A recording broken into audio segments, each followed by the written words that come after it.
Hello guys, welcome back to another video. আশা করি সবাই ভালো আছেন। আমি নীল আছি আপনাদের সাথে।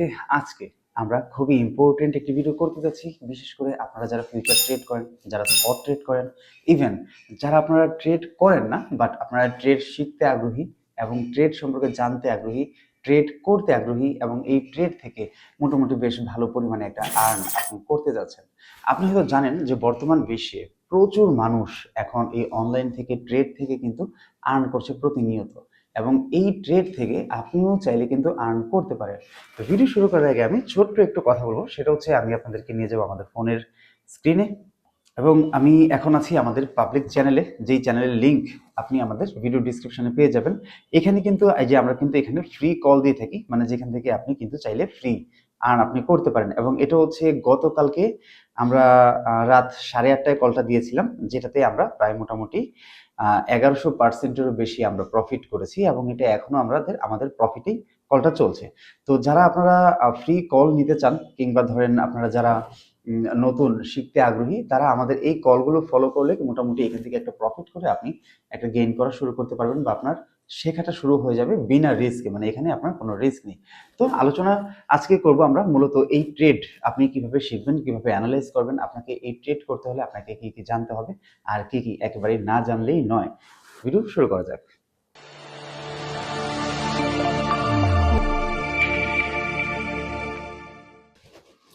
ট্রেডিংয়ে মূলত আপনাকে চারটা বিষয় মাথায় রাখতে হবে।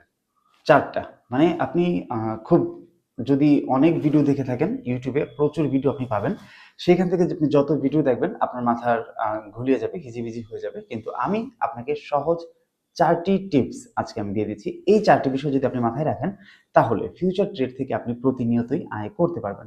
এই চারটি টিপসের প্রথমটাই হচ্ছে লার্নিং। লার্নিং বলতে আসলে কি? লার্নিং হচ্ছে একটা মার্কেট কিভাবে চলে, কিভাবে সেটা মুভমেন্ট করে, সেই বিষয়ে আপনার ধারণা থাকতে হবে। সেই বিষয়টা আপনাকে অ্যানালাইজ করতে হবে। আপনি মার্কেটে এসে প্রথমেই আপনি ট্রেড নিয়ে নেবেন না। আপনাকে যেটা করতে হবে, যদি আপনি নিজে নিজে অ্যানালাইজ করে আপনি কল নিতে চান, তাহলে যে কোনো একটা কারেন্সির উপর, যে কোনো একটা কয়েনের উপর আপনার অবজার্ভ করতে হবে, নজর রাখতে হবে। সেগুলোর ক্যান্ডেলগুলো, সেগুলোর ক্যান্ডেল চার্টগুলো আপনাকে প্রতিনিয়ত অবজার্ভ করতে হবে।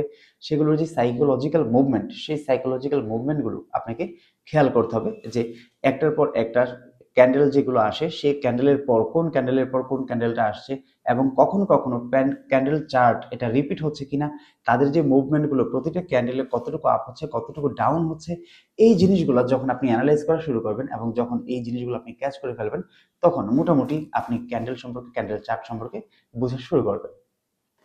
Number 2, practice, skill and experience. Practice, skill এবং এক্সপিরিয়েন্স, আমি এই তিনটা একসাথে কেন বলছি, কারণ হচ্ছে আপনি চাইলেই প্রথম থেকেই আপনি শুরু করলেই আপনি যে গেইন করবেন, আপনি প্রচুর টাকা ইনকাম করে ফেলবেন, বিষয়টা একদমই এরকম না। বিষয়টা হচ্ছে আপনি যখন মার্কেটে আসবেন, যখন আপনি কল নেওয়া শুরু করবেন, আপনি যত বড় ট্রেডারের কাছ থেকে আপনি কল নেন, সেখানে আপনি 100% অ্যাকুরেসি কখনোই পাবেন না। সেখানে আপনি 95% থেকে 90% পর্যন্ত আপনি ফুল অ্যাকুরেসি পেতে পারেন, এর বেশি কোনোভাবেই পসিবল না। অথবা আপনি যদি নিজে নিজেও অ্যানালাইজ করেন, তারপরেও আপনি 100% গ্যারান্টি দিয়ে কখনোই আপনি কোনোটাতে প্রফিট করতে পারবেন না। কখনো কখনো এমন হয় যে 1 মিনিটের ক্যান্ডেলেও একটা ইউটার্ন নিয়ে নেয়।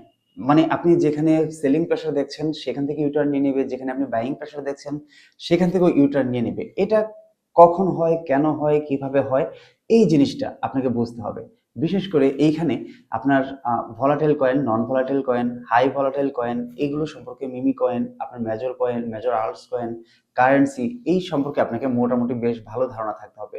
কোনটা স্লো গ্রোথ করে, কোনটা ফাস্ট গ্রোথ করে, কেন স্লো গ্রোথ করে, কেন ফাস্ট গ্রোথ করে, এই জিনিসগুলো আপনাকে বুঝতে হবে, এবং সেগুলো প্রপারলি নলেজ আপনার থাকতে হবে। যদি আপনি নিজে নিজে অ্যানালাইজ শিখতে চান, তাহলে এই জিনিসগুলো আপনাকে মাথায় রাখতে হবে। Number 3, fund, risk and money management. আমি এইখানেও তিনটা শব্দ একসাথে জুড়ে দিয়েছি, এর কারণ হচ্ছে ফান্ড। আপনি যখনই ট্রেড নিতে যাবেন তখন একটা ফান্ড আপনার লাগবে, কিন্তু সেই ফান্ডটাকে কিভাবে আপনি রক্ষা করবেন, সেই ফান্ডকে রক্ষা করার জন্য আপনাকে রিস্ক এবং মানি ম্যানেজমেন্ট সম্পর্কে জানতে হবে। ফর এক্সাম্পল, আমরা যখন কোনো একটা কল নিই সেখানে আমরা কিন্তু বিভিন্ন কারেন্সিতে বিভিন্ন রকমের লেভারেজ পাই। বিভিন্ন রকমের লেভারেজ বলতে আমি যদি বিটকয়েনে যাই সেখানে আমি 100+ পর্যন্ত লেভারেজ পাই। যদি আমি ইথেরিয়ামে যাই, যদি সোলে যাই সেখানে আমরা 75 থেকে 100 পর্যন্ত আমরা লেভারেজ পেয়ে যাই। কোনো টোকেনে আমরা 50% পর্যন্ত লেভারেজ পেয়ে যাই। কোনো টোকেনে 20% লেভারেজ পাই। মানে একটা কারেন্সিতে এক টোকেনে এক রকম লেভারেজ থাকে। তো সেই লেভারেজে আমরা যারা নতুন কল নেয় কিংবা যারা প্রথমে মার্কেটে চলে আসে বা প্রথমে রাতারাতি বড়লোক হতে চায় তারা কি করে সেখানে 100%, 120%, 50% লেভারেজ নিয়ে নেয়, 75% থেকে 100%। তারা মনে করে যে আমি যত বেশি লেভারেজ নিব তত বেশি আমার প্রফিট চলে আসবে। কিন্তু আপনাকে লেভারেজ নেওয়ার আগে একটা জিনিস মাথায় রাখতে হবে, এটাতে রিস্ক কতটুকু আছে। রিস্কটা আপনি কিভাবে বুঝবেন? আপনি সেখানে একদিনের ক্যান্ডেল চার্ট ওপেন করেন, সেখানে 4 আওয়ার্স ক্যান্ডেল চার্ট ওপেন করেন, অথবা সেখানে 15 মিনিটস ক্যান্ডেল চার্ট ওপেন করেন, এবং প্রত্যেকটা ক্যান্ডেল চার্টে আপনি প্রতিটা ক্যান্ডেল সেখানে 15 মিনিটের ক্যান্ডেলে কত কত পার্সেন্ট আপ ডাউন হয়েছে, 4 আওয়ার্সের ক্যান্ডেলে কত পার্সেন্ট আপ ডাউন হয়েছে, এবং ওয়ান ডে ক্যান্ডেলে কত পার্সেন্ট আপ ডাউন হয়েছে, এই জিনিসটা আপনি অবজার্ভ করবেন। এবং এই জিনিসটা অবজার্ভ করলে আপনি বুঝতে পারবেন যে এখানে আসলে কত পার্সেন্ট এখানে আপ ডাউন হয়। ফর এক্সাম্পল, আমি যদি ধরেন একটা কারেন্সিতে আমি বিটকয়েনের কথা বলি, ধরেন বিটকয়েন আমি 100% লেভারেজ নিলাম এবং আমার ফান্ড আছে ধরেন $1000, ওকে, এবং সেখানে আমি মাত্র 2% নিলাম। $1000 2% আসে আপনার $20। তো এই $20 আমি ট্রেড ওপেন করলাম, কিন্তু আমি লেভারেজ নিলাম 100। যখন আমি 100 লেভারেজ নিব বিটকয়েনের উপরে, এবং সেখানে আমি 2%-এ আমি $20 নিব, সেটা যখন 5% ডাউনে চলে যাবে কিংবা 6% ডাউনে চলে যাবে, আপনি লিকুইডেটেড হয়ে যাবেন। তো এই ক্ষেত্রে আপনাকে কি করতে হবে, আপনি প্রথমে আপনাকে অবজার্ভ করতে হবে যে প্রত্যেকটা ক্যান্ডেলে কি পরিমাণ আপ ডাউন হয়, সেখানে কত পার্সেন্ট আপ ডাউন হয়, এবং সেটা যখন আপনি ক্যাচ করে ফেলবেন, ক্যান্ডেলগুলো যখন আপনি ক্যাচ করে ফেলবেন, মোটামুটি আপনার একটা ধারণা হয়ে যাবে আমার লেভারেজটা কত পার্সেন্ট নিতে হবে। সেখানে আমি 40 নিতে পারি, 50 নিতে পারি, 75ও নিতে পারি, 100% আমি নিতে পারি, কিন্তু সেটা কখন সেটা আপনাকে বুঝতে হবে, সেটা আপনাকে অ্যানালাইজ করে নিতে হবে। তবে এখানে আমি আপনাদেরকে সাজেস্ট করব অলওয়েজ 40 to 50 এর মধ্যেই থাকবেন। সবচেয়ে বেটার হয় যদি আপনি 10 থেকে 20-এর মধ্যে লেভারেজ অলওয়েজ সিলেক্ট করেন, যদি আপনি নিজে নিজে অ্যানালাইজ করেন এবং আপনি যদি মার্কেটে নতুন হয়ে থাকেন। নাম্বার 4, ডিসিপ্লিন এবং ইমোশন কন্ট্রোল। ডিসিপ্লিন কি এবং ইমোশন কন্ট্রোলের কথাটা আমি এখানে কেন লাগিয়ে দিয়েছি? খুবই ইজি। ডিসিপ্লিন হচ্ছে, ধরেন আপনি আজকে $100 ইয়া $50 আপনি প্রফিট করেছেন, আজকে আপনি আর ট্রেড না নেন, ট্রেড থেকে আজকে বিরত থাকেন, আপনি এনজয় করেন, ঘুরেন ফিরেন, অথবা আপনি যখন ট্রেড নেন সেই ট্রেডটা একটা ধারাবাহিকতার মধ্যে রাখেন, যেন আপনার মধ্যে খুব বেশি লোভ কাজ না করে। অনেকেই, যেমন আমি নিজে কিন্তু 3টা 4টা ট্রেড ওপেন করে রাখি, কিন্তু আমার ওপেন করে রাখার সাথে সাথে আপনাদের এখানে কোনো তুলনা করা চলে না। এর কারণ হচ্ছে, আমরা যখন কোনো ট্রেড ওপেন করি সেটা মোটামুটি 60 to 70% শিওর হওয়ার পর আমরা ওপেন করি। যেগুলো আমরা নিজে নিজে ওপেন করি বাট আমরা শেয়ার করি না, সেগুলোতে আমাদের লেভারেজ খুবই কম থাকে। আর আমরা যখন কোনোটা সম্পর্কে 100% শিওর হয়ে যাই, 100% না, অলমোস্ট 90 to 95% যখন কনফার্ম হয়ে যায় যে এটা আপে যাবে বা ডাউনে যাবে, ওই কলটা আমরা আমাদের প্রিমিয়ামে আমরা শেয়ার করি।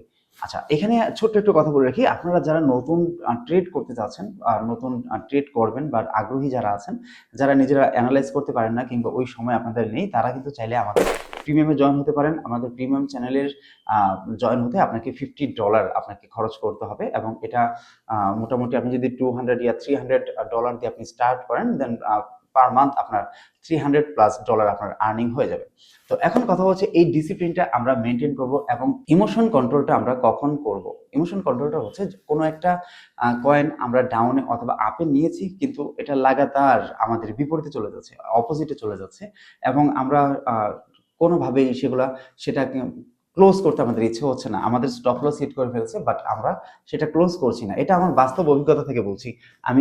আমি কয়েকদিন আগেও আমার এই অভিজ্ঞতা হয়েছে। মানে যখন আমাদের স্টপ লস হিট করে ফেলবে, স্টপ লস হিট করে ফেলার পর আমাদেরকে বেশ খানিকক্ষণ সেখানে অবজার্ভ করতে হবে। এরপর যদি আমাদের মনে হয়, আমাদের অ্যানালাইসিস যদি বলে যে না, এটাতে আমি আবারও দ্বিতীয়বার কল নিব, দেন আপনি দ্বিতীয়বার কল নিতে পারেন। বাট এইখানে ইমোশন কন্ট্রোল যদি আপনি না করেন, আপনার টোটাল ফান্ড আপনি কিন্তু লস করবেন। তো এইখানে আমি যে চার্টটা টিপস আপনাদের সাথে শেয়ার করলাম। টিপসগুলো যদি আপনাদের কোনোভাবে কোনো রকম ছোটোখাটো উপকারেও আসে, যদি আমাদের এই ভিডিওটি আপনাদের ভালো লাগে, তাহলে অবশ্যই ভিডিওটি লাইক করে দিবেন। কমেন্টে আপনার মতামত জানাতে ভুলবেন না। আর আমাদের এই ফ্যামিলিটি খুবই ছোট একটা ফ্যামিলি। আমাদের এই ইউটিউবে আপনারা যদি দেখেন মেবি 50+ আমাদের সাবস্ক্রাইবার। তো আমরা ভিডিওটিগুলো করছি আপনাদের জন্যই করছি, আপনাদের সাথে শেয়ার করার জন্যই করছি, এবং আপনাদেরকে জানানোর জন্য, শেখানোর জন্য, আপনাদেরকে সাথে নিয়ে কিছু একটা করার জন্যই আসলে আমরা এই ভিডিওগুলো মেক করে থাকি। তো যদি আমাদের এই ভিডিওগুলো আপনারা একটু লাইক কমেন্ট করে দেন, দেন একটু ভিউ বেশি হয়, আমাদের একটু উৎসাহ বাড়ে, বা আমরা ভিডিওগুলো করতে আর একটু উৎসাহ পাই। দেখা হচ্ছে পরবর্তী ভিডিওতে। ভালো থাকবেন সবাই। আল্লাহ হাফেজ।